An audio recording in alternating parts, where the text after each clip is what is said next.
புரட்சித் தலைவர் எம்ஜிஆர் அவர்களை பற்றி சைதை துரைசாமி அவர்கள் கூறியதை தற்பொழுது காண்போம். புரட்சித் தலைவர் எம்ஜிஆர் அதிசயம், வசீகரம், ஒரு காந்தம். தலைவர்களை பற்றி எத்தனை கோணங்களில் எத்தனை பார்வைகளில் வேண்டுமானாலும் அவரை புகழ்ந்து பெருமையோடு அவரது சிறப்புகளை நினைவு கூறலாம். அப்படிப்பட்ட புரட்சித் தலைவர் எம்ஜிஆர் அவர்களிடம் ஈர்ப்பு ஏற்பட அடிப்படை காரணம், என் சிறுவயதில் என்னுடைய 2 சகோதரர்கள் தீவிர எம்ஜிஆர் ரசிகர்களாக இருந்தனர்.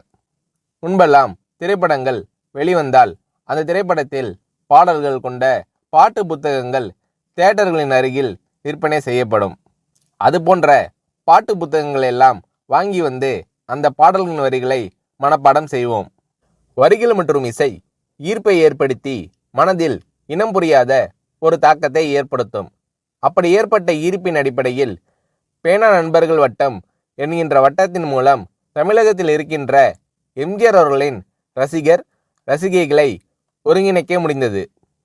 அதற்கு பின் அகில இந்திய அளவில் இருக்கின்ற ரசிகர்களை ஒருங்கிணைக்க முடிந்தது. பின்னர் உலகம் முழுவதும் இருக்கின்ற ரசிகர்களோடு நட்பு ஏற்பட்டது. அது எப்படி என்றால், இன்றைக்கு புரட்சி நடிகர் அவர்களின் பாடல் வரிகள் அவரை பற்றி தமிழகத்திலேயே செய்தித்தாள்களில் மற்ற தலைவர்கள் மத்தியில் எவ்வாறு பெருமையுடன் பேசுகிறார்கள், சொல்லி இருக்கிறார்கள் என்பது பற்றி செய்தி வந்தால் அந்த செய்தியை சேகரித்து உடனுக்குடன் எல்லோருக்கும் அனுப்புவோம். அப்போதெல்லாம் தபால் கடிதம் மூலம் தலைவர்களின் புகழை பற்றி எழுதுவது, அவரது புகழை கேட்டு மகிழ்வது, அதை மற்றவர்களுக்கு சொல்வது என்பன உள்ளிட்ட வேலைகளை செய்வதுதான் எங்களுக்கு மகிழ்ச்சி அளிப்பதாக இருந்தது. அப்படி புரட்சித் தலைவர் பால் ஈர்க்கப்பட்டதால் அவரது சார்பில் பொதுமக்களுக்கு பல்வேறு சேவைகளை செய்து வந்தோம்.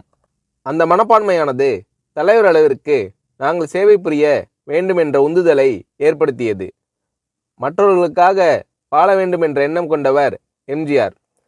சாதி மதங்களை கடந்து மனிதர்களை மட்டும் நேசிக்கும் பண்புடையவர் என்பது அவருடைய ஒவ்வொரு திரைப்படத்திலும், பாடல்களிலும், காட்சிகளிலும் வெளிப்பட்டது. ஆகவே எங்களை போன்ற இளைஞர்களுக்கு மாற்றம் ஏற்பட வேண்டும், சமுதாயத்தில் மாற்றம் உருவாக்க வேண்டும் என்று சொன்னால் அதற்கு சரியான தலைவர் எம்ஜிஆர் தான் என்று புரட்சித் தலைவர் எம்ஜிஆர் அவர்களை பற்றி சைதை துரைசாமி அவர்கள் கூறுகிறார்.